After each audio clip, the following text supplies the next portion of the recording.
I think I might just bring the griddle over and move the bowls once we do the batter, because it's already heating up, so.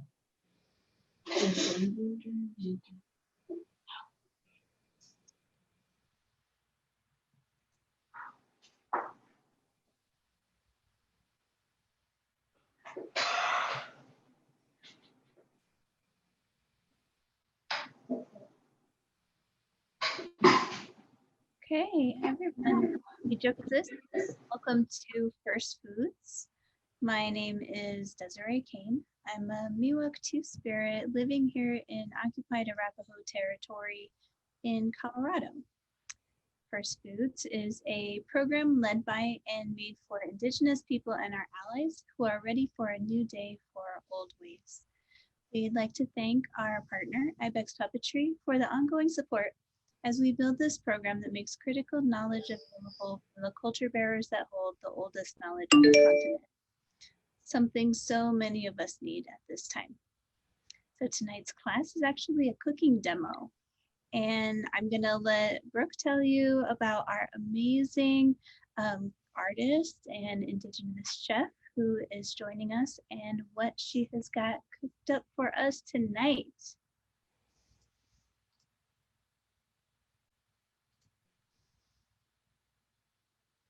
Hi, good day, everybody. It's Brooke from living right now in Mitsinacock territory. I'm a Taino mom, artist.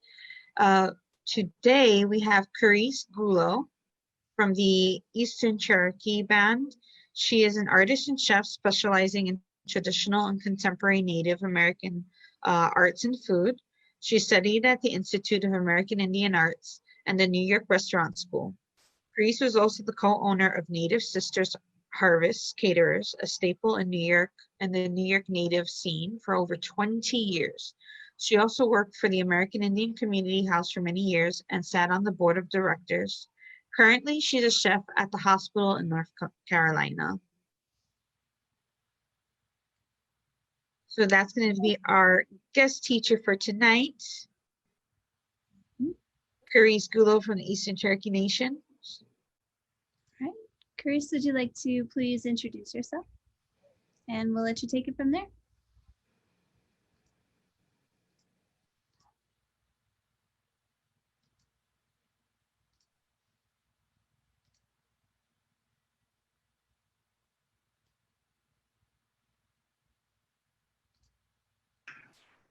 Hello. Gio, hello. My name is Chef Carrese. I'm here in North Carolina, and I'm going to be demonstrating how to make blue corn cake fritters and blackberry and mint iced tea today. So I guess we'll get started. And I'll tell you a little bit about some of the benefits of some of the ingredients that we're using today. And we're gonna start with the blueberry compote. I have some fresh blueberries and also some dried blueberries here. And we're gonna put a little bit of lemon zest in there.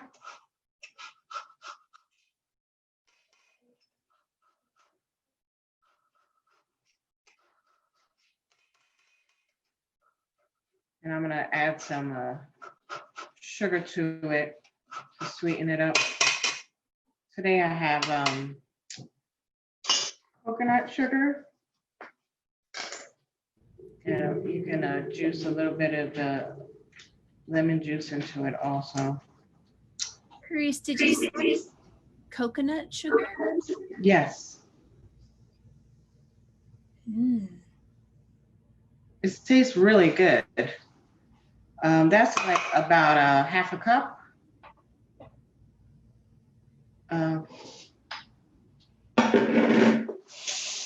You're gonna add some water. I would say about a cup of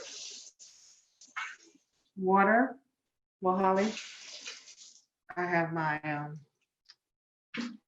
son here to help assist me today. You're gonna put this on the stove on medium. You wanna come say hi? Hi, my name is Wahali Jones. How old are you? I'm 10. All righty.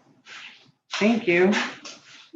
So we're gonna cook that down until that's a basic compote that we're gonna put on top of the corn cakes. We're just gonna cook that down until it thickens up on a medium heat. Serious? Mommy. Next, we're gonna start on our batter for the corn cakes. This is blue cornmeal. It's from New Mexico, but there's cornmeal, blue corns from Mexico. We have a lot of southwestern tribes that grow and harvest blue corn. The Hopi, the Navajo, they have a lot of different traditional dishes that they use with blue corn. And the Cherokee also have, they grow special blue corn called White Eagle corn. And it looks like, it's so pretty. It looks like wampum, kind of. It's like white and purples. And then the cob itself is red. And it's really pretty. I don't have any of it, but yeah, the Cherokee have blue corn also. So right here we have a cup of flour and 2 cups of blue cornmeal and a cup of coconut sugar in this. I already mixed it up. So you want to incorporate this, make sure it, and then I have here a teaspoon of salt. Gonna put that in there. And 2.5 teaspoons of baking powder. Mix that up good.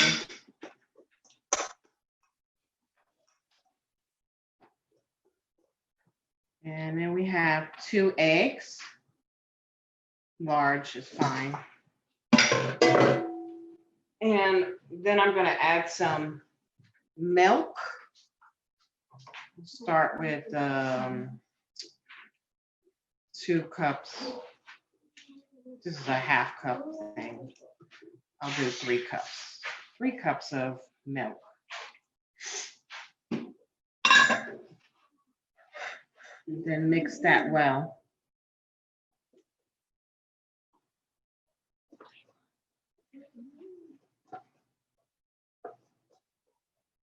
Blue corn, if you haven't had blue corn, sometimes it's not that easy to find, like in grocery stores. You might have to order it. When I lived in New York, I used to get it from Whole Foods, but after a while, I couldn't find it there either. But you can definitely find it online to order if you can't. If you're in an area which doesn't really carry it. If you're in the Southwest, you'll probably find it no problem. It has like a more of a nutty flavor to it, as opposed to white or yellow cornmeal in the flavor. It's definitely a more denser and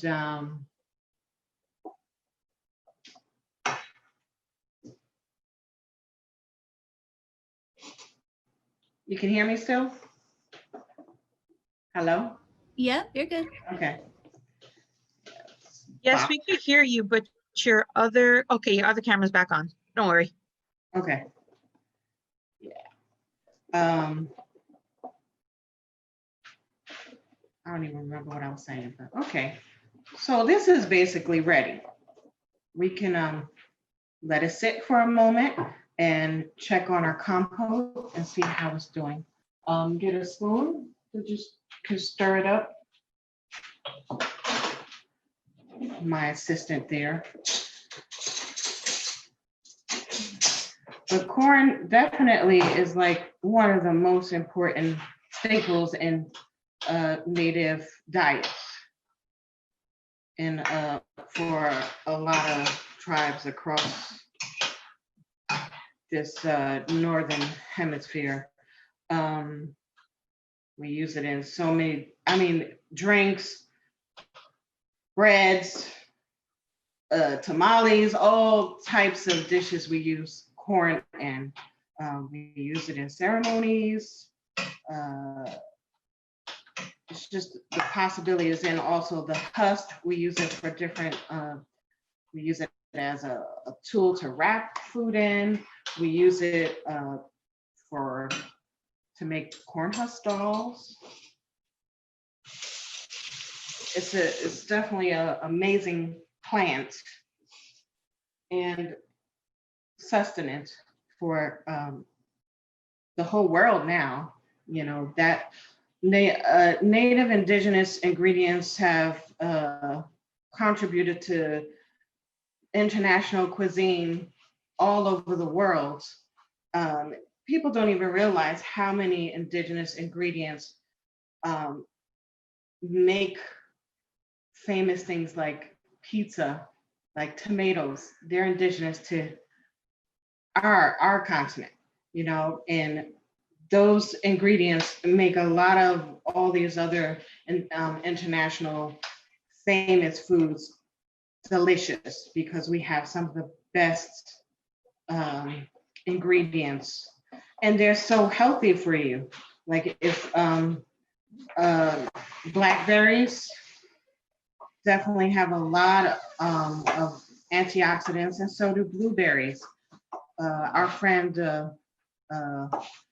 we talked about that with the blue potatoes, and the cyanins, which are help with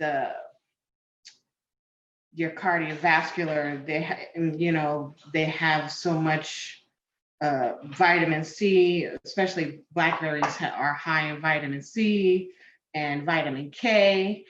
I'm going to talk more about blackberries in a minute, but we're going to bring the grill over and start to cook some of the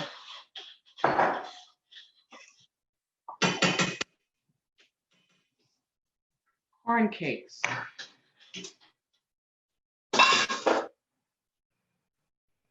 So we have a brief comment from Yakwitski, and he said, even purple corn has its use. It's made into a popular drink called tawan sinsuyu. Did I pronounce it right, Yao? Okay, good. Called chicha morada. It's why I gave you thumbs up. So many uses and recipes for corn, Chef. Thanks for mentioning this. Yes. All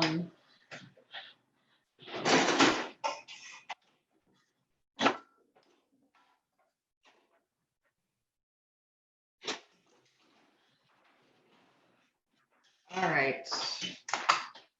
So I would it's good to let your batter sit for a few minutes just to get all of the stuff activated in it. I'm gonna put some butter on the griddle. You want to find me a spatula, please? A spatula. We also, Chris, have another comment from Phoenix. She's another teacher on the First Foods. And she said, traditionally before baking soda or baking powder came out, we use ash like juniper ash or corncob ash. Mix like for about maybe 2 spoons of ash to water and strain through a tea strainer. I have an MFV corn flour recipe, a modern food variation corn flour recipe for corn flour macaroons. That sounds good. She's absolutely right. We did use ash, and they still, use that. I don't have my hands on any ash right now, but we could definitely visit that.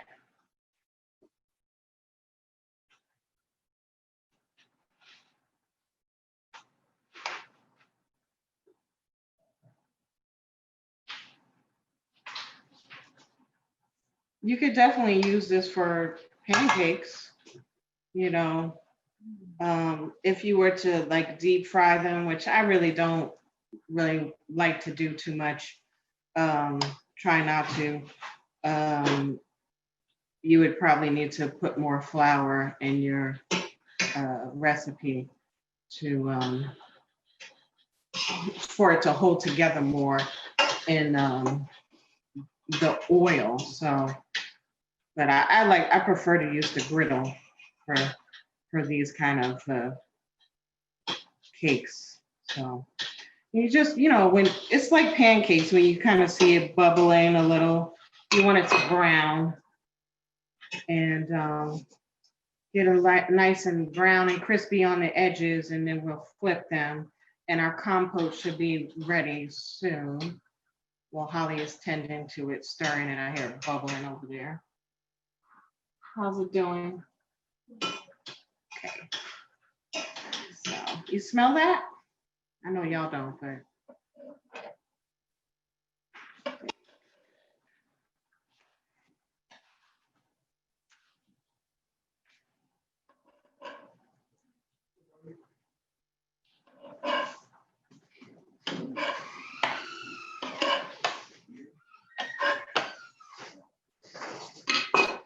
There we have our first batch of corn cakes.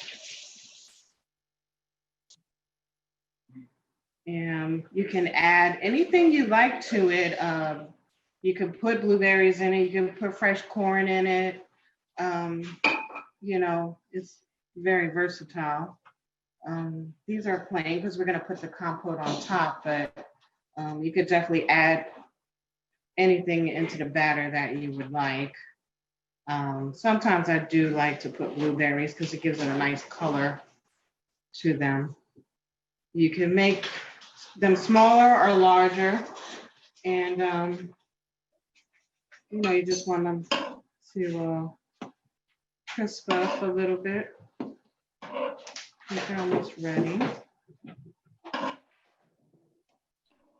Anybody have any questions? I mean, that plate. I have a question. Yes. Where did you learn to cook? Like, where did you learn to cook?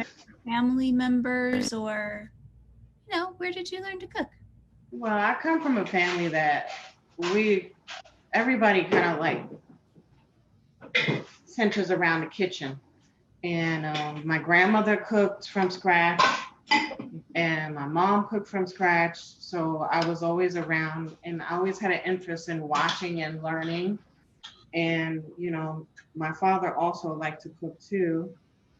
So I learned from my mom and my grandmothers how to cook everything. Like, we didn't eat a lot of processed food growing up. My mother didn't buy a lot of junk food. We had some, but, she cooked a lot of things from scratch. And when you see that growing up, you definitely learn how to cook. And I always enjoyed it. So, we started cooking at an early age, and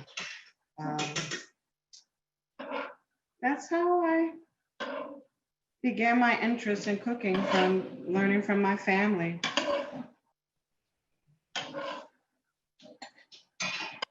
These are done. And there we have our blue corn cakes. We just got to wait for our compote to be ready. How's that going? Oh, good. I turned it down a little bit. Is it thicken? Thicken up a little. Okay, it just needs to thicken up a little. So we'll do a couple more of these, and then we'll go on to make some of our iced tea.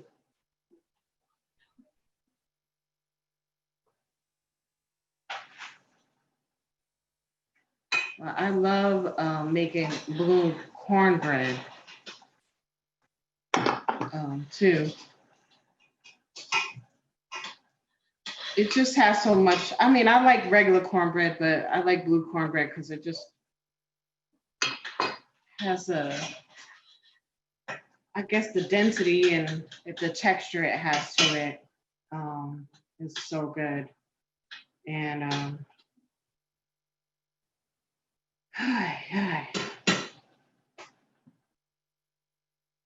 my niece is here waiting to do something. You're gonna help me make the tea?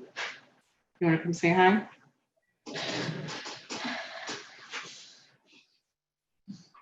Come on. She's waiting for her debut. Come on. Or you want to be shy now?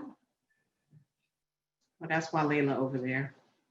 There's some kids too. We can see. Hi, kids. You want to say hi? Hi. Come over here. Hi. Come on. Say hi. Yeah, like that camera right there. Say hi. That's why Layla.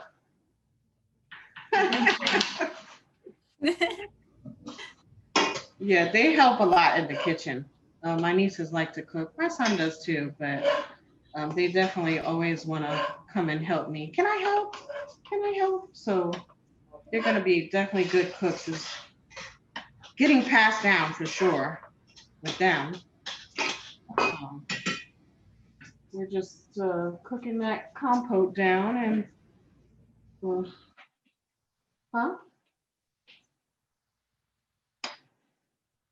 sometimes when I make compotes, I like to put some cut up apples in it, or you can put other fruits in it. But if you just want the blue, make a blueberry compote, if you just want that to shine, then I just hit it with a little lemon juice to brighten the color up and a little sweetener, whatever sweetener you want to use. And Powdered sugar? powdered sugar, yeah, you could. Because it has cornstarch, so it'll help thicken it up. But blueberries thicken up on their own if you cook them long enough. So, anybody have any questions? So Christinia asked if you'll be able to share the recipes later on. Definitely. Yes. That's ready.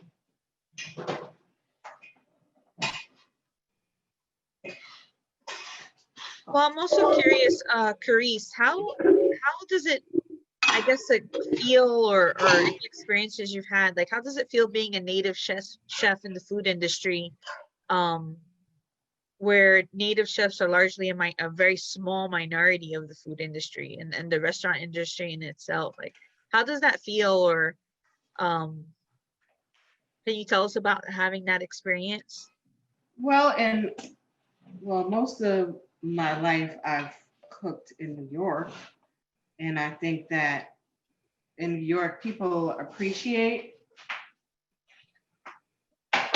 cuisine and appreciate something that they don't really know too much about.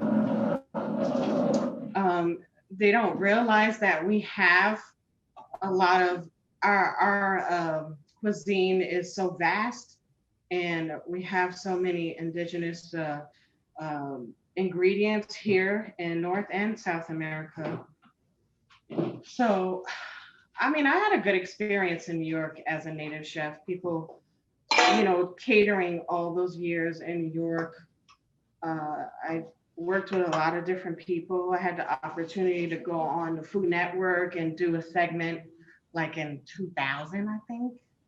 We did a segment, a bunch of Native people, bird running water. There was also a Mayan woman. I think she worked at the museum. She was there. I think she might have did tamales. Myself and Sylvia Colon, my business partner with Native Sisters Harvest, and I think Roberto. He was at the museum at the time, I believe. It was a long time ago. We did a segment at the Food Network during Thanksgiving time. It was about our perspective as Native people and what we would, suggest to people to acknowledge the native contribution to the holiday or whatever. Instead of like doing stereotypical things, maybe do a dish that was based on native ingredients. And we did a deer loin, a stuffed deer loin. We stuffed it with sage and garlic and tied it up. And we also did Wampanoag corn fritters. So that's what we did. I tried to look for the video, but I don't think I could find it on the Food Network website. But that was definitely an experience. It was a good experience. We had fun. It was a Cooking Live with Sarah Moulton show. It's not on there anymore, but it was like when the Food Network like first started. So I don't remember what year they started, late 90s, maybe. So I believe it was 2000 that we did it. So that was a good experience. And, we were already catering. So we did a lot of the community houses events and we did things at the UN. We did things with the IHS in New York. So many events we've catered because a lot of people come to New York for different conferences and events that they hold in the city. So we were definitely, sharing Native cuisine, and people were really like learning a lot about it all of those years that we were catering because, and it wasn't as popular as it is now. And the internet was just starting to kind of like blow up. So we kind of started before the internet was like a big thing, so it was definitely fun and a lot of work. But I think we were able to do some great events and teach, we did a lot of events at NYU too. And just so many people had appreciation for the Native foods that we were cooking. And they're like, oh, wow, I didn't know this was a Native American dish. Yeah, cornbread is, like, just for an example, like, or I've never had buffalo before. People are more aware of those things now, but when we first started catering, it was definitely, unless you were from a certain place, a certain res, and you ate a certain food that you grew up on and not exposed to it, people really didn't know about it. So it's definitely a lot. The cuisine is a lot more out in the open, and people are able to share the recipes and do things online now, which is a great platform for people to learn more about their own foods or learn about somebody else's tribe or region that they had no idea about, specific ingredients that they might want to try that's from, let's say, Washington State, or what do they have, what's the popular berry out there? Huckleberry, is it? In Washington? I think so. Boysenberry. Boysenberry, huckleberry, one of those berries that they is popular out there. Okay, our compote is done, so we're gonna put it on our cakes. Where's this going? So, see how that's gotten nice and thick? And that's just from the pectin in the blueberries. Nice and thick here. So we're just gonna put that on.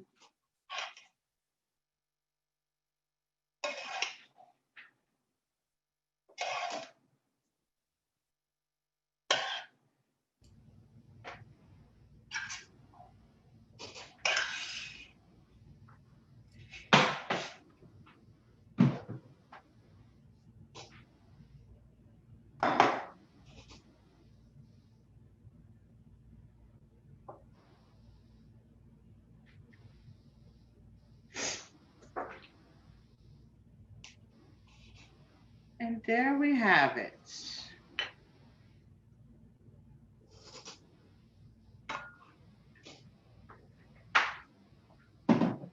Yeah, that looks amazing. My mouth is watering right now, and we're getting a whole bunch of comments. Oh my God, that looks so good. One person asked Emily Jennings, do you worry about the sources of the ingredients that you use? Most of the ingredients I use is organic.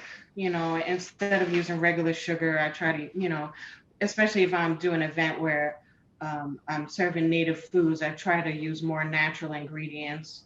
Um, you know, there's some things that I do still use, like butter and milk, but we can, depending on, your client or whatever, you can always substitute something for a more vegan or totally, what's the word I'm looking for? Pre-European contact ingredients. We can go that route, but I don't always, because my food is contemporary, but I definitely can cook traditional foods without those ingredients. If someone is, we always cater to what that person wants. If they don't want flour, they don't put a lot of those processed ingredients into your dishes, especially if you're doing traditional dishes. So we're gonna work. Does anybody else have any questions? Brenna Ross asks, what temperature was your griddle at? 350. Yeah. Hi, Brenna. The picture. Anybody else? Yeah, Al has a question. Hi. Unmute. Good evening, Chef Carrese. I just had a quick question. Sadly, a lot of my people, Mexican indigenous people, tend to eat a lot of grease in terms of stuff like lard, manteca, et cetera, et cetera. What would you say would be a pre-colonial substitute to that? And if there's anything like that, how would I be able to get it? Because a lot of my people suffer from high blood pressure, diabetes, et cetera, and we need to break our pork and grease and fat cycle. So I figured, since you are a preeminent indigenous chef, you would be the best person to ask. Thank you. Well, it depends on what exactly are you trying to cook without, minus the lard or the frying. Then I can perhaps tell you a substitute for it. Like, say for instance, tamales, as it's a traditional thing with my people and I, and my understanding was that we did make them prior to colonialism. The Spanish bringing their nasty and disgusting pigs and all that, and making us sick for hundreds and hundreds of years. What would you say would be a good substitute for that? Put in tamales.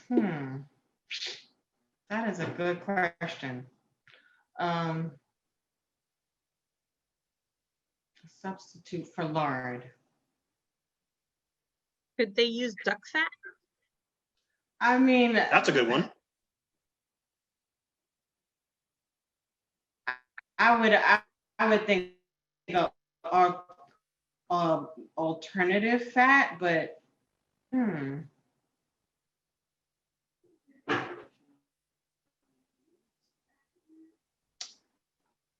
I would probably refer to some, like, traditionally they might know the history. I don't know the history of like traditional tamales, because I've made tamales before. Yeah. That's a good question.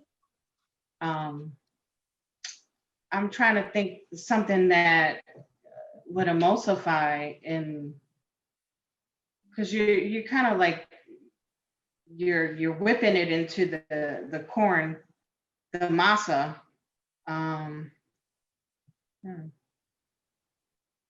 A healthy alternative. I really couldn't answer that right now. I would have to do some research on that one and get back to you. Thank you Can I answer? very, very much. I have an answer. You do? Nice. There we go.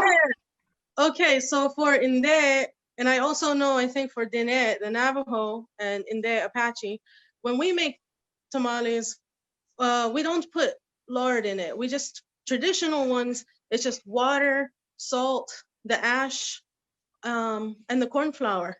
And you mix it together into the dough, and that's it. You put it on your corn husk, and then you put whatever, if you're gonna stuff it, you put stuffing in it or whatever you want to put, and then you tie it up, and then you can either, for us, we would boil the water and then drop the tamale inside of the water. So we're not really steaming it, we're boiling it.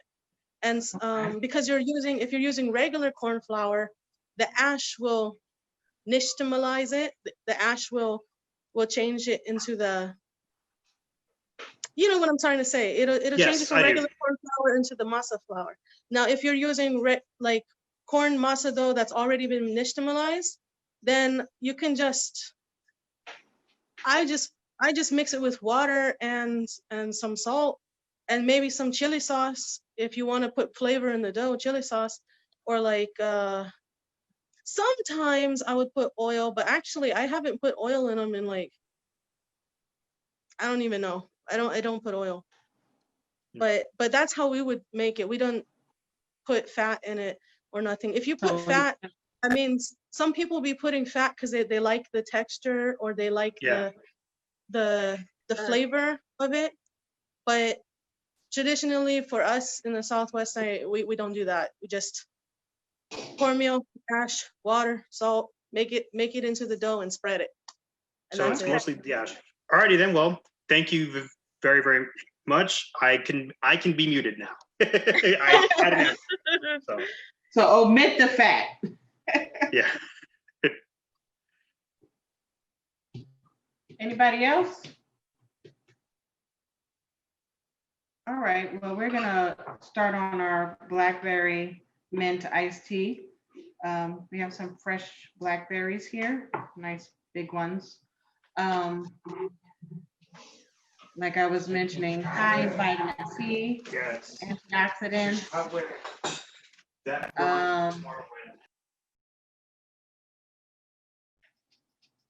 Can you hear me? Yes, okay. Vitamin C, high in vitamin C and vitamin K, and so many health benefits from blackberries. You can use the leaves, you can use the roots, the stems. The leaves can be boiled and used for stomach issues, diarrhea, gastrointestinal stuff with your stomach. It can be used for, it's very astringent, so you could boil the leaves and use it for someone who has oily skin, like boil it and cool it down and put it on a pad and like cleanse your skin with it. The stems can be used to make rope traditionally. So there's a lot of things you could do some research on it to, benefits from blackberries. And they do taste yummy too. We have some mint from the garden outside. This is spearmint. That we're gonna muddle this. So nothing is cooked here, it's all fresh. So we're just gonna muddle it. That's why we have this wooden stick here. So we're just breaking up the leaves and throwing it in here.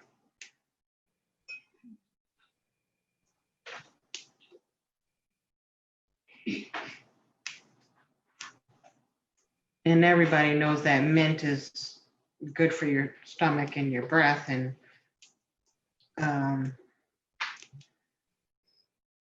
it tastes good. So we're gonna just kind of smash this up a little bit. Help. Come on. Where's your step stool? You just want to kind of bruise the leaves a little and smash up the blackberries. Just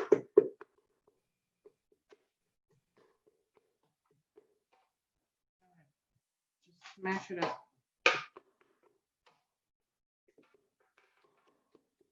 And this is something that, you know, it's easy for kids to make.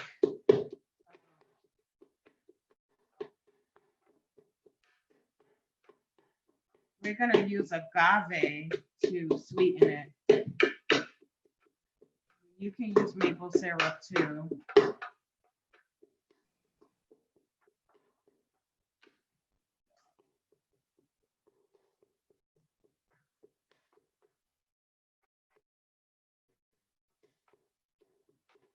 So once you got that muddled up, I'm just going to put a little bit of agave in there to sweeten it.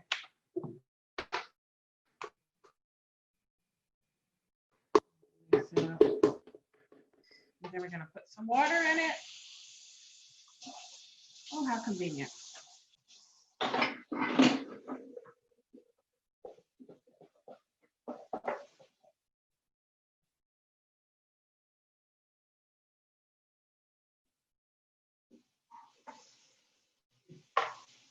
How pretty that is. Get some ice.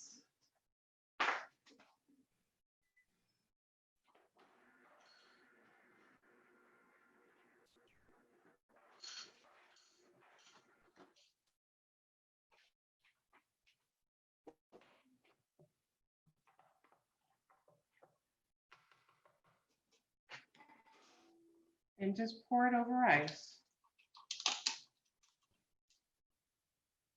If you want to get some of the pieces of blackberry, you probably have to dig them out.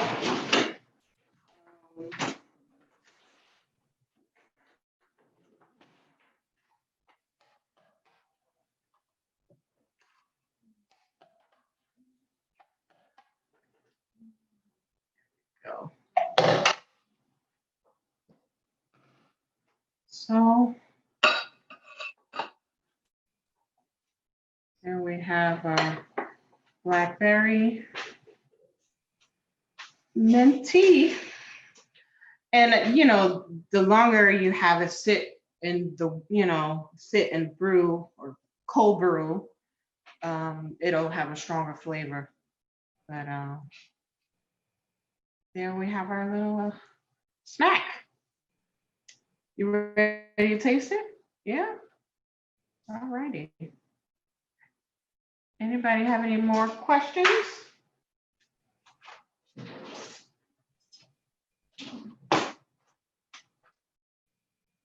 Want to taste?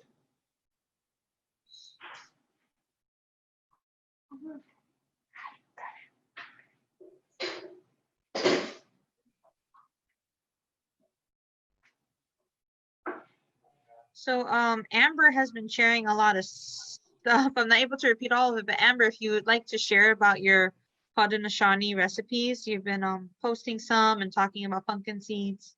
What? Hi, Amber. Hi, Nai, Scanna. Sorry, I just made today, it was interesting, I just made the Oneida corn bread recipe that I posted, and we boiled it. And so today was actually the first time I boiled it without it falling apart. And having the dough be hot before you put it into the boiling water, it's kind of like fry bread, but it's all boiled. And then you just serve it up with maple syrup. And so I couldn't think of any recipes that were where we used oil as something that was a separate ingredient. It was more having the sunflower seeds and the pumpkin seeds that were, all incorporated in the foods that we kind of foraged while going through because this is in the Northeast Woodlands area. So, thank you for letting me share. Thank you.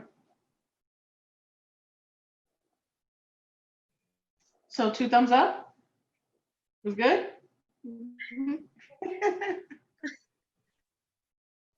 Good. Just Want to try the cute. drink? It's my taste tester.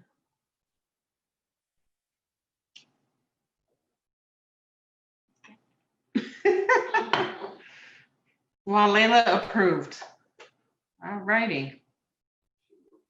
I know. I'm just like, I hope it tastes good because she'll tell me if it's not. She's like, I don't like that. You want to taste it, Holly? You look like you feel left out. Hi, Ma. Hi, how you doing? How are you? I didn't get to see her face. I was waiting, I was looking down, I missed it. Oh, she likes it. She said it was good. Yeah. Okay. Say hi to Grandma. Hi, Grandma. Hi, how you doing? Good. How are you? I'm fine, thank you. Go ahead, try it.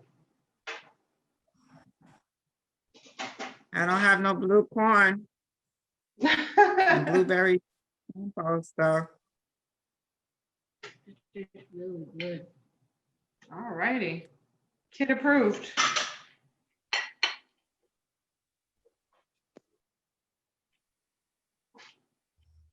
So you're gonna make this tea?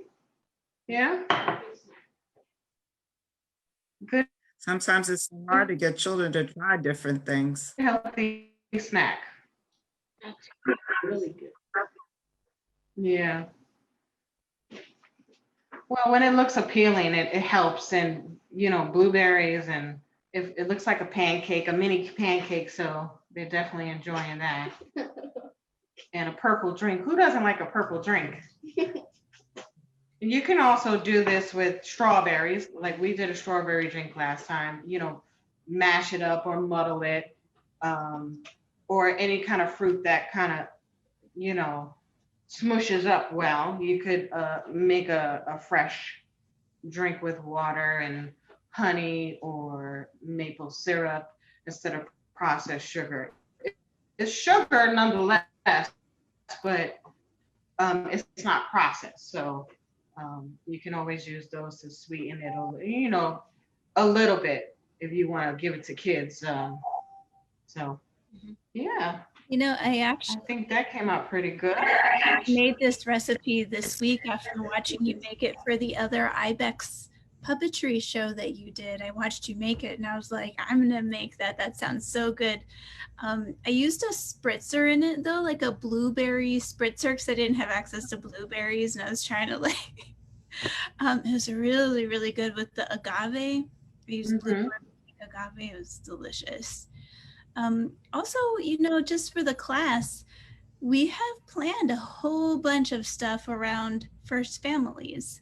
So basically, we're going to be doing programming for you all that's oriented towards, young kids and families, making things engaging with your food, things that, kids need if they're going to be Indigenous kids in this world. Yes.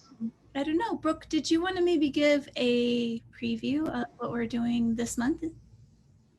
Oh, so Carrese, obviously we're learning about corn fritters and the drink.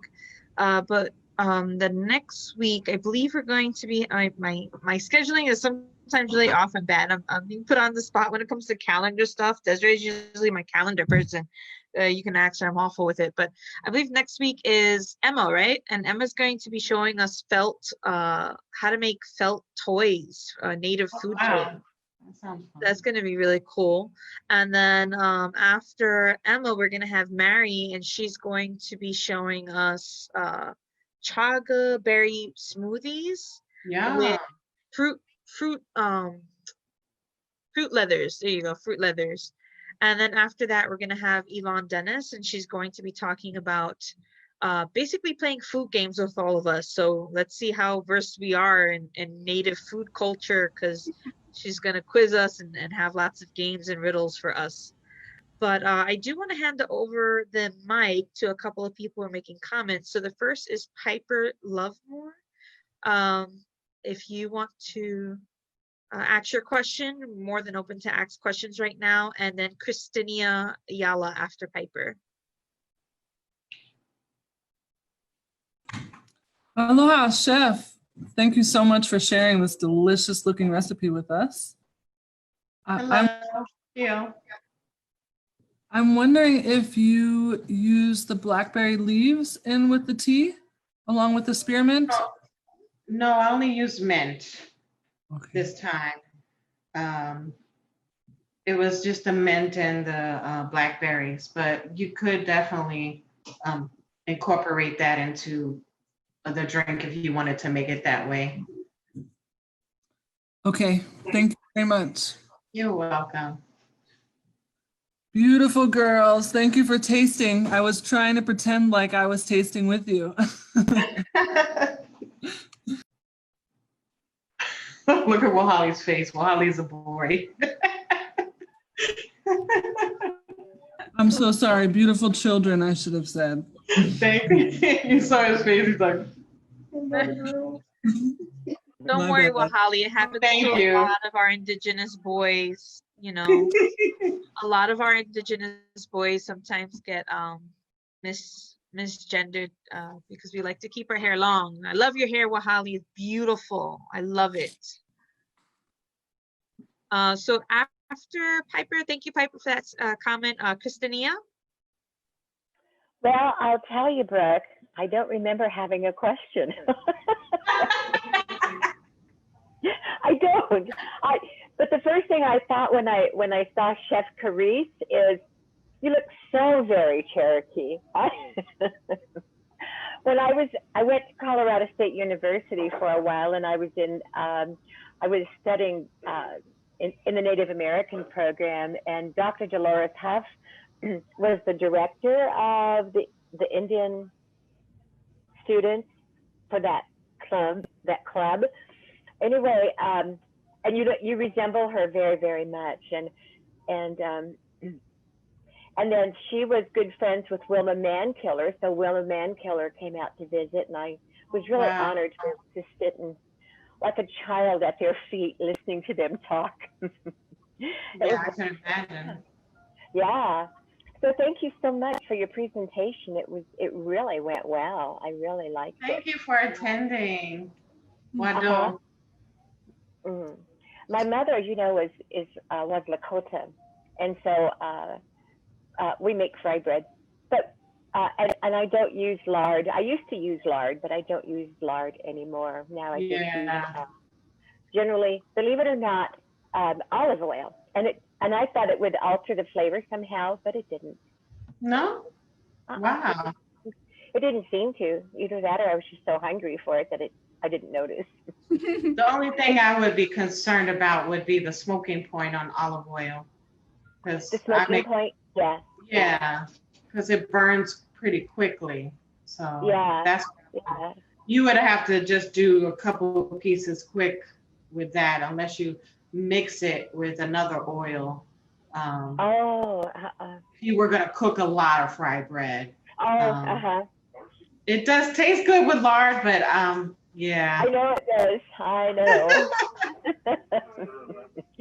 Okay, I make a lot of fried bread when we do powwows, but you know, there's no powwows right now, so I haven't really made fried bread this year, but yeah, we don't make that too often at home because it's not the healthiest. But the kids request it every now and then, and I'll make it. Well, yeah, but it looks like that blue cornbread sort of reminds me of, I was going to say fried bread, but it does not. I was just going to say, no, it reminds me of little pancakes too. Yeah. Is that kind of what they are? Mm-hmm. Oh, yeah. Oh, It really looks good. I'm gonna try the recipes because you're gonna post the recipes for us here, or Yes. somebody is. Oh, good. All right. Well, it was so nice chatting with you. And hello, what's your little boy's name again? Whoa, Holly. Well, Holly. Well, Holly, it was good to see you here and helping your mom. That's a good thing. And what's your little granddaughter's name? My niece is Oh, niece. Walela. Oh, Walela. Yeah. Oh, okay. Oh, that's a nice name. Yeah, I like that name. Holly That's is eagle Cherokee. It means eagle in Cherokee. And Oh. Walela is hummingbird in Cherokee. Hummingbird? Yes. Now, isn't there a singing group, Walela? Yeah, there is actually. Yeah, yeah. Oh, nice. That's a beautiful name, Walela. How old are you? How old are you, Walela? 7 years old. 7. Wow, that's a really fun age to be. I have a little grandson who just turned 8. Yep. Do you like being 7? Do you like being 7? Yeah. All right. I know when my grandson turned 8 a couple of weeks ago, and I said, "Oh, and how are you feeling now that you're 8?" He said, "Taller." No. Okay, thank you for chatting with me. I appreciate it, and I'm looking forward to those recipes. All right, thank you. Okay, bye. Bye. So we have several comments. Bye. We have several comments about avocado oil, but I was also curious about that because sometimes I use avocado oil, but sometimes I use chia oils to kind of go more towards indigenous kind of, I guess, oils and stuff like that, and not going on olive oil. So how does like those type of indigenous oils from our seeds and our plants work with the temperatures and things like that, and are they good to cook with? Avocado oil, I don't think it has a high smoking point. I can't say for sure, but I don't think it does. I could tell you peanut oil. I know a lot of people have allergies to it, but peanut oil has a very high smoking point. So it takes, or you know, if you're going to be doing a lot of frying, then you need something, oil that's going to hold up to it. But if you're just going to do, you know, a few pieces of something, any of those oils can work. You can always mix it with a little vegetable oil or something that will like balance it out a little and hold it a little longer if you want to mix them, make it a little healthier if you're gonna fry, you know. So anybody else? And then we had another comment, Phoenix. I'll pass the mic over to you regarding oil, but also colonialism and food. Okay, hey, I was gonna say about the oils thing. Somebody had asked about, or somebody had said something about, I think it was Amber, about not having a recipe specifically that calls for an oil separate, usually just pumpkin seeds and stuff like that. But I was saying to her that like, no, me neither. I've never seen a recipe that specifically called for like a seed or a nut oil for food, but I know that in medicine, I know medicines that we've like grinded seeds and then squeezed it through. Like we have a plant, a yucca plant that you use the fibers to make a cloth, and you could fold up this cloth, and if you put the seeds paste in it and you squeeze it through several layers of the cloth, you'll extract the oil. Like and then you use right, and then when after you're done squeezing out the oil, or some people just tie it really tight and then put a heavy stone on top of it, and then the oil will come out on top, like sandwich it between heavy stones. But like usually just I grinded it and then squeezed it. That's how I learned. And you can use that oil for medicine, you know, like putting some herbs in it and then putting it in a little tiny jar or something, and like for salves or whatnot, something for your skin, or just like medicine. You use it for medicine, or sometimes depending on what plant you put in it, you could put some on your tongue and it could help you out if you're not feeling well. So that was my input on using the oils. No, I haven't heard about using. I mean, the only oils I knew of was like animal fats kind of thing. And like I said for the corn breads, like the tamales and stuff, we don't put oil in it traditionally, just ash, and water and salt. But like, what I was gonna say about colonialism and food. Oh, first off, corn oil. Corn oil is an oil from indigenous seed, but I think the problem with it is that people use too much of it, and also it doesn't have as high as of a smoke point as like peanut. So then it gives off those free radicals quicker and then damages your cells. Anyway, oxidation and stuff.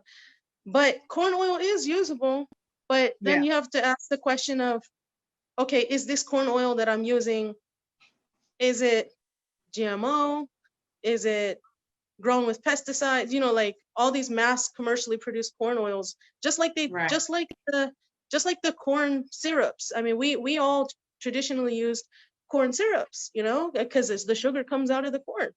Even the ants eat it, but like now they've mass produced it and ruined it. So then you have to ask yourself, is what I'm using like safe to use?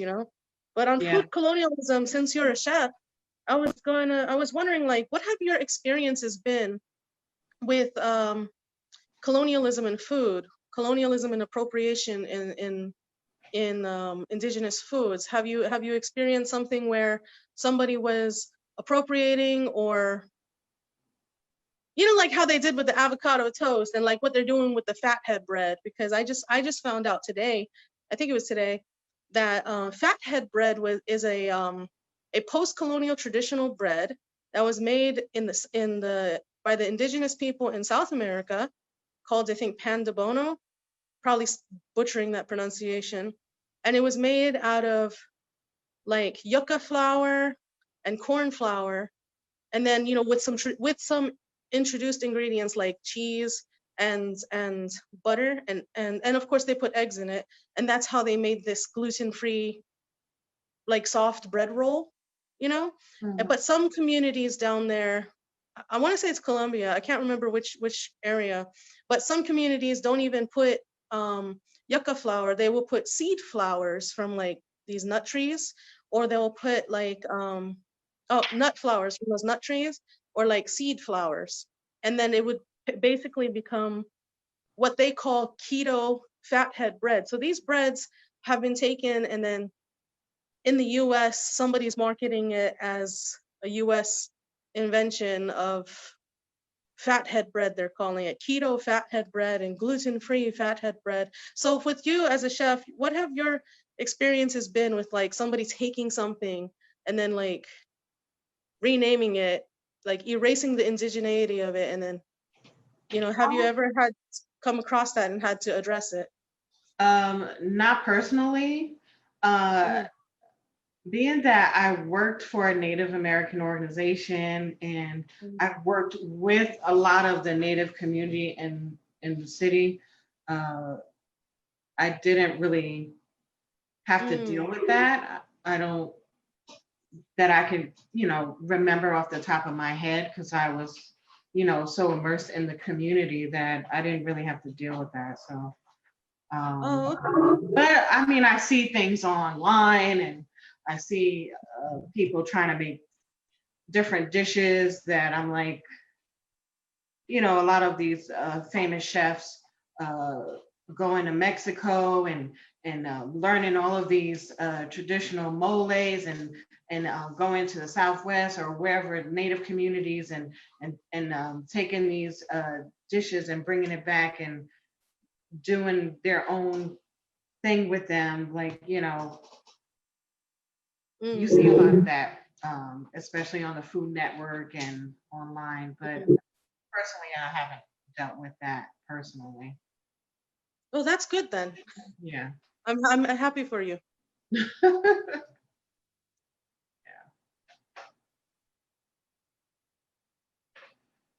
I mean, people ask for recipes all the time, but you know, it's your choice whether you want to share those recipes with them. Because I've done a lot of powwows over the years, and you know, I would make uh, you know, different dishes with wild rice and quinoa, and you know, and they would always ask for the recipes, and you know, I usually wouldn't share it, you know. When people do ask, they're like, do you have a recipe?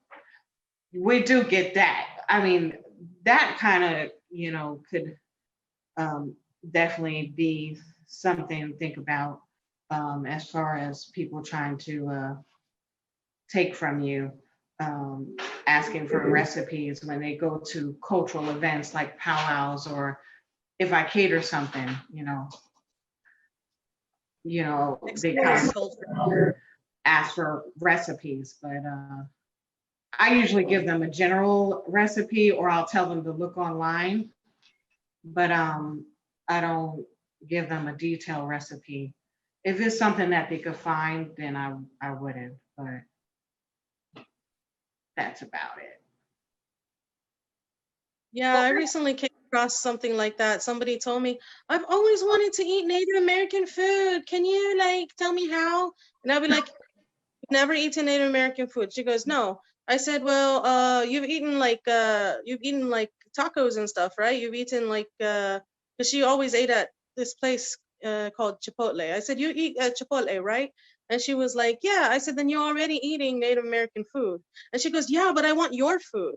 And I was like, oh, so it's not about actually wanting native food per se. It's well, first she said, no, that's Spanish food. I said, no, Chipotle is not Spanish food. That restaurant is serving Native American foods just from that region. And then she was like, but okay, well, I want your food though. And I was like, okay, so at this point, it's not about you actually wanting recipes or wanting to try native food. It's that you just wanted my food because of my ancestry, because of my background. It's like explorer culture, you know? They want to have a little piece of you. So even if it's something that they can get from online, or that they've already eaten, or maybe already made a version of it at home, it's not enough for them. They want a piece of yours because it's from you, and they want to explore a piece of you, you know? And I always felt that was weird, that like it's a psychological kind of colonialism, like a psychological John Smithing, you know what I mean? Well, I'm definitely going to add this to the group because it happens a lot, not just also on the internet too, but this thing of non-natives always requesting information or culture. I don't think they mean to be, I don't know how to say this, but I don't think they mean to be racist in a way, because I know a lot of times people think of racism in terms of binary between black and white. But racism towards indigenous people also includes like explorer culture, where you're kind of using native people as like a mini museum and show and tell, like, oh, I want to try this, oh, I want to try that. Can you give me? That's not a good way to start any relationship. You're not going to keep your boyfriend or girlfriend or make a husband or wife, or you're probably going to scare away your relatives if you're always going to be that gimme person. So just with any form of communication, always treat a person like a human, right? So when you see somebody, it shouldn't be about what they can give you. It should be about you authentically trying to connect with that person. And I think that more people need to understand that indigenous people are not just relics of the past, or like, I never have the words, but probably you guys could talk about it better. But I notice all the times when people find out that you have native ancestry, they go into a very weird, I don't know what the word is, but almost like, I think they start thinking of native people in terms of a historic fantasy, or kind of like an artifact. Tokenization. Yes, exactly. So I'm going to put that into protocols for first foods, because I think this is a really good point.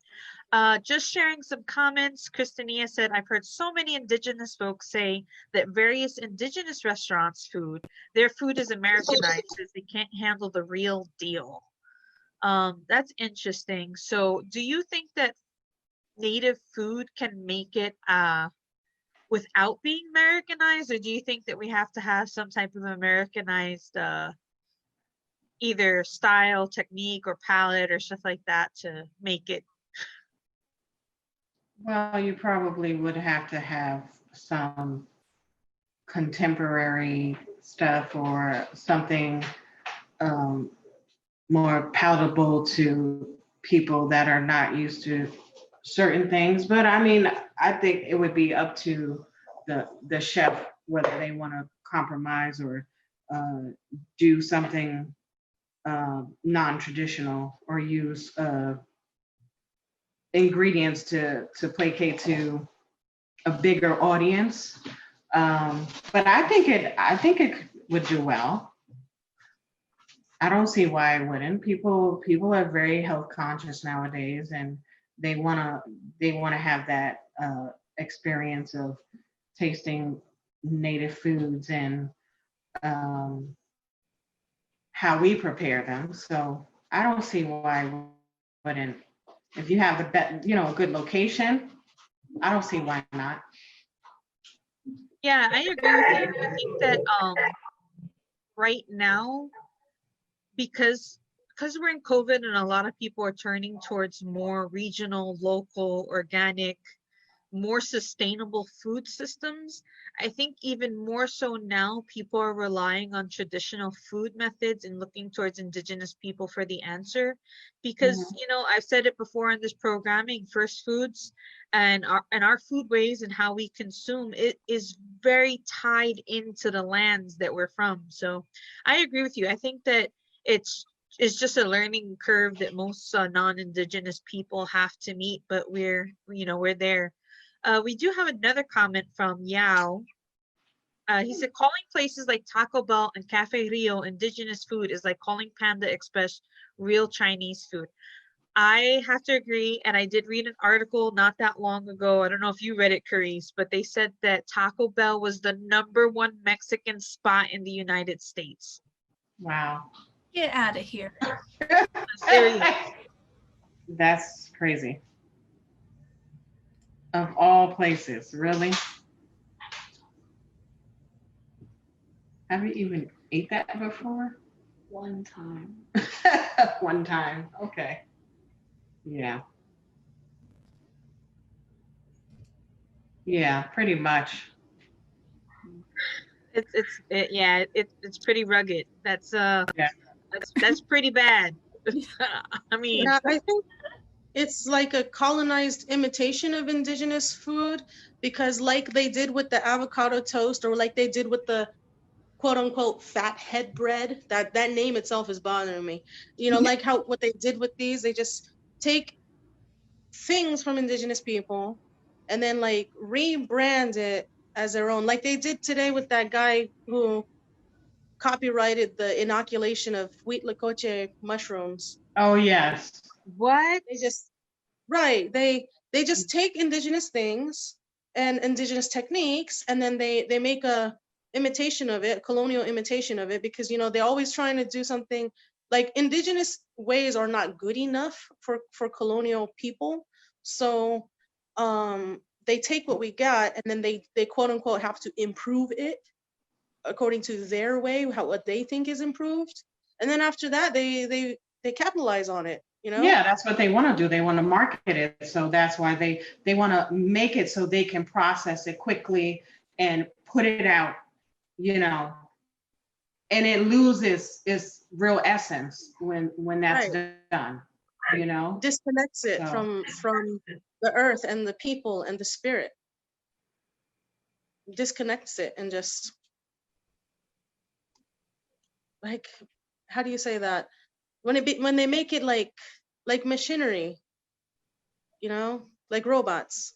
They take these things and they disconnect it from the earth. They disconnect it from the people and all the heritage and all the energy, all of the spirit that's involved with it, everything it's not sacred. Food is not sacred. You disenfranchise. Yes, that's a good word. That's the word. And then but because they don't have, their colonial people are very disconnected from the world. So that's what they do when they take our stuff and then they disconnect it and then rebrand it. Look at me, I'm John Smith yet again.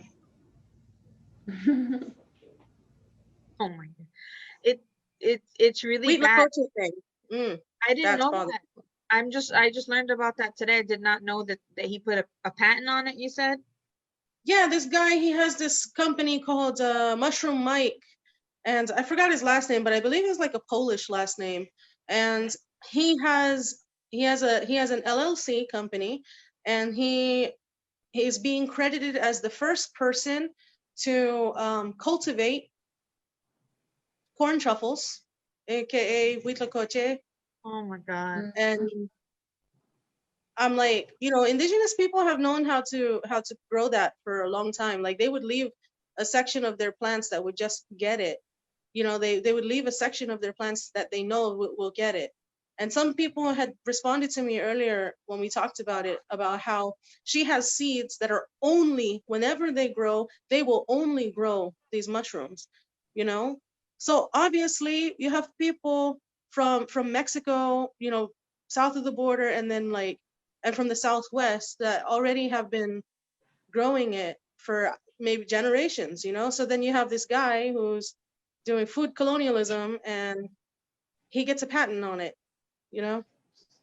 And the question is, I know for his patent that he would probably not have to be able to patent whatever traditional techniques, but maybe he has like a spray bottle. I don't know how he's inoculating them that he patented. But the whole point is he's being credited as the first person to cultivate it. So that's bothersome, And Yeah. I see the chef heard about this. What did you hear about that? I saw it online. Mm. Yeah, from other native chefs that were posting about it, and I was like, it's not surprising. So it happens all the time. I think that this all comes back honestly to the very first start of colonialism, the doctrine of discovery. I mean, literally for my nation, there was literally a court order to determine whether we had souls. And so why am I bringing this up? Because a lot of people still do not see indigenous people as humans. They think of us as like wild animals. So like you'll hear people say, oh, I'm interested in Native Americans' nature and like groundhogs, like a list, right? And I don't think that they understand the weight of what they're saying about First People or Native Americans or Amerindians.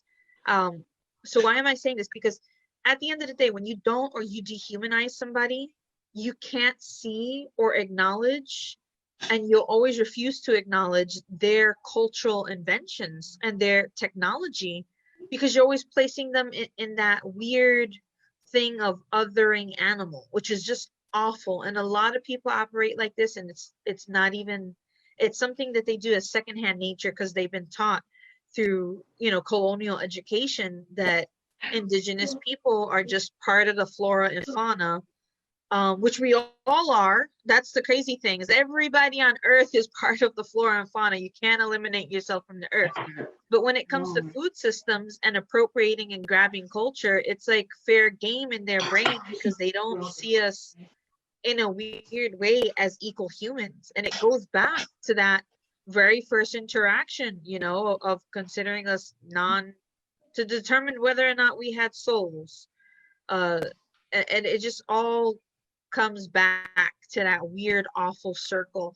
But I did want to kind of, because I can get kind of radical sometimes, and I go into these debates. Carrese knows this, is she smirks. She's like, oh.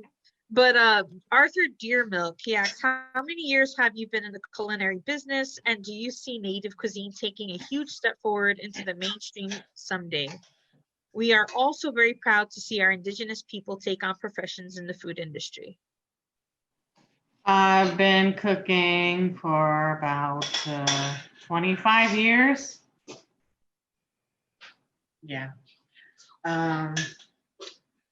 And I think it's really on its way to becoming very mainstream. I think there's a lot of chefs out there like doing a lot of work and really focusing on pre-colonial foods and all indigenous ingredients.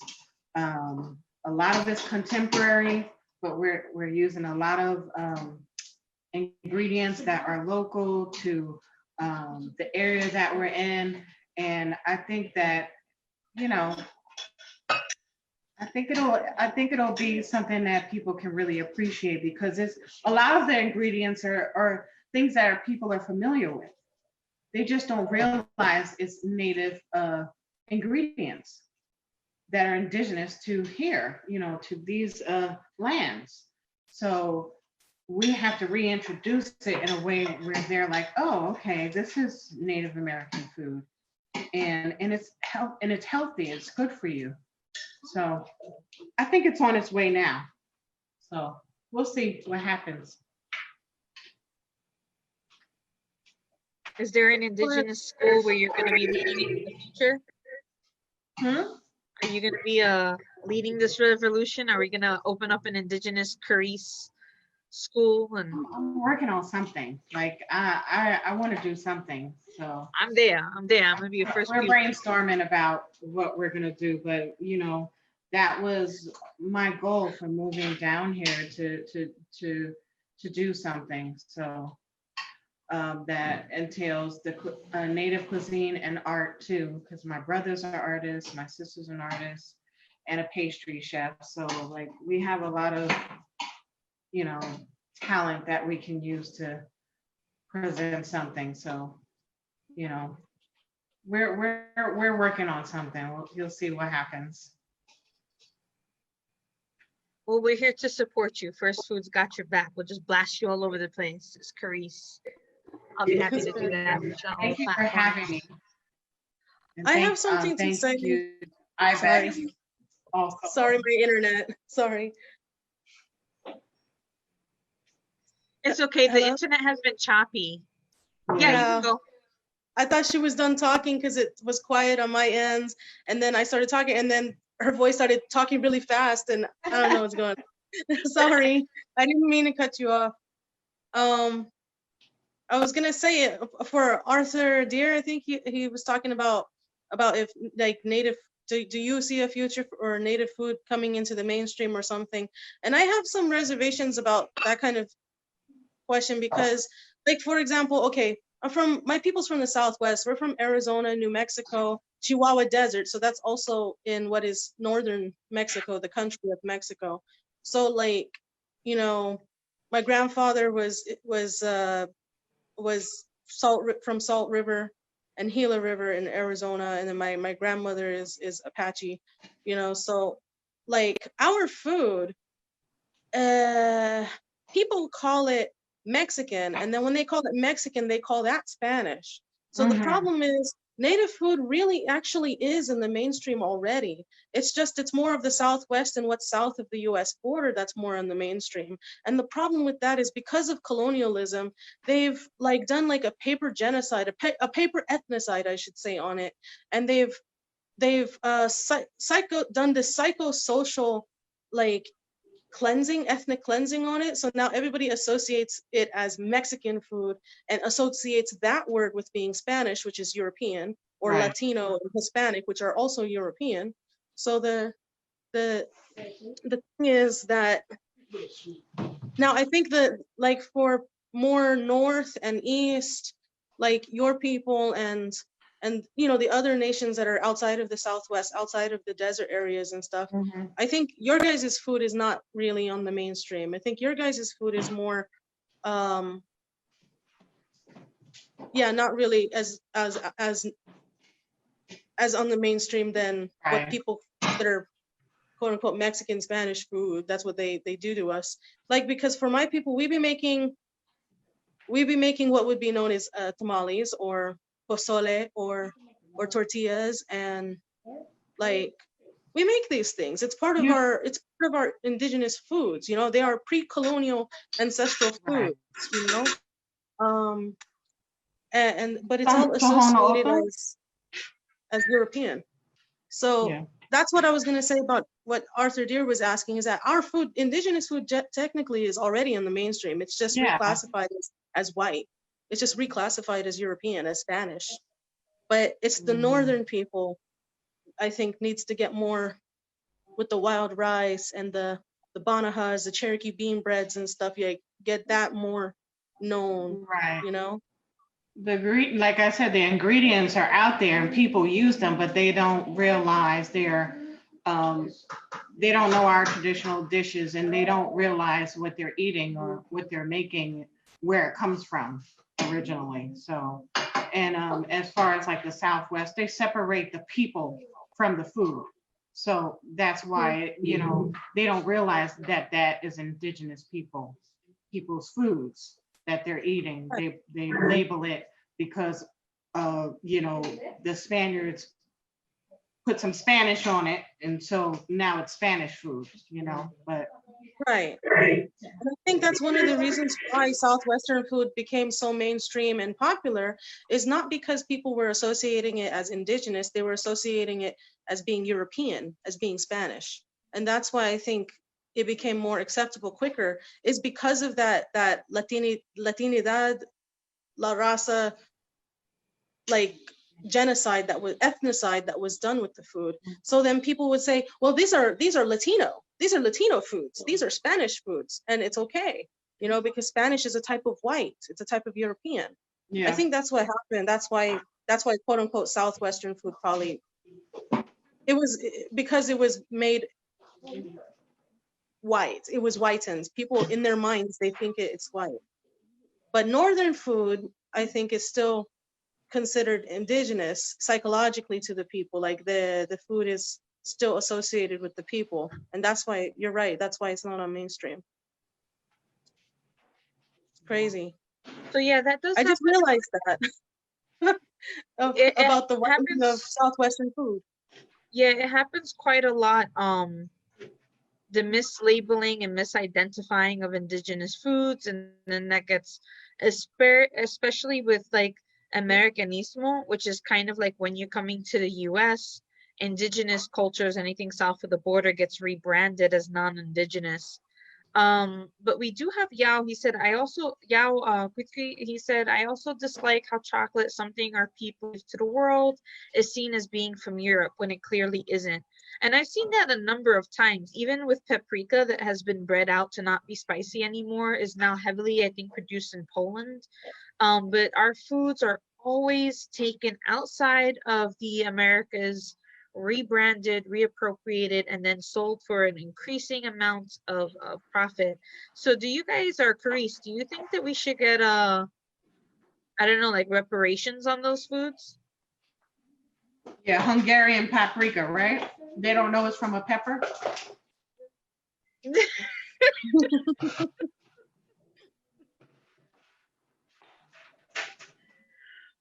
Instead of Sips tea, Sips Blackberry mint tea.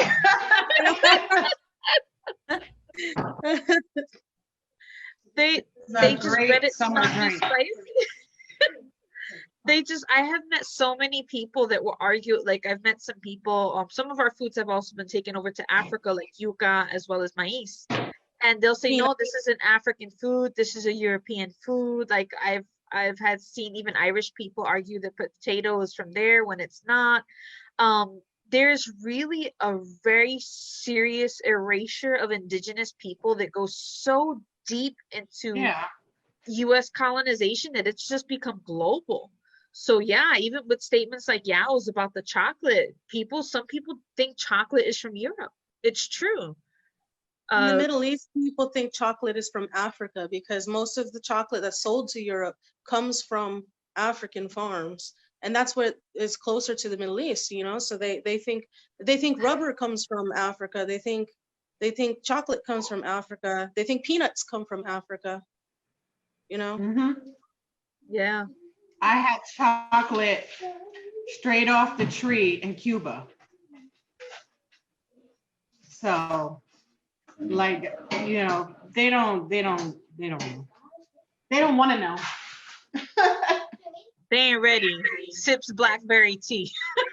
Yeah. We only have like 2 minutes left. Actually, no, less than 2 minutes. We're at the tail end of the programming now. So I don't know if Carrese, maybe you want to wrap up with some last minute statements, or maybe show your food again, or anything that you would like to say. It's open mic for you. I just want to say thank you for everybody for coming and having a visit with me and watching me cook. I love to cook for people. I've always loved it. I've been cooking for my community for a long time, and hopefully I'll continue to do that, and hopefully bring some more dishes to share with you. And here's our dish. The kids are eating, and hopefully we can do this again. And I'll post up the recipes so you can try it at home. And if you have any more questions, just let me know and I'll try to answer them. Thank you again. Have a good night, everybody. Bye. Bye, everyone. Onada. Have a wonderful week. See you next week. Thank you, Carrese. Thank you, class, everybody, for coming. All righty. Have a good week. Bye. Take care, everybody.